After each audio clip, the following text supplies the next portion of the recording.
Hello everyone, আজ একটা হিজিবিজি blog তোমাদের সাথে শেয়ার করছি। তো এই দিন হচ্ছে ভাইয়া চিকেন, হালিম, জিলাপি এসব নিয়ে এসেছিল বাসা ইফতারে। আর এর পরের দিন হচ্ছে আমরা একটু বসুন্ধরা গিয়েছিলাম আমার চশমা বানাতে দিব বলে। তো এই দিন মেট্রোতে এত ভিড় ছিল কি বলবো। হিজিবিজি ব্লগ বলার কারণ হচ্ছে এখানে 2-3 দিনের ভিডিও আমি একসাথে করেছি। তো যাই হোক না কেন, এরপরে হচ্ছে আমি কোন চশমাটা নেবো সেটা সিলেক্ট করেছিলাম। আমার খালা শাশুড়িরা হচ্ছে ঢাকায় ঈদের কেনাকাটা করতে এসেছিল, আর আমরাও হচ্ছে ওনাদের সাথে চলে এসেছিলাম। তখন আমার মেহেরপুরে আসার কথা ছিল আরো পরে, কিন্তু খালা শাশুড়িরা ছিল বলে ওনাদের সাথে চলে এসেছিলাম। হঠাৎ বাসায় আর কি একটু সারপ্রাইজ দিতে চলে আসছি একটু আগে আগে। তো যাই হোক না কেন, এরপরে হচ্ছে আমরা ইফতারটা করে ফেলি সেদিন।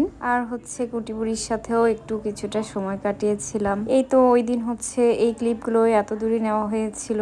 আর আমার ভিডিওটাও এখানে শেষ করছি। সবাই ভালো থাকবা, সুস্থ থাকবা। আল্লাহ হাফেজ।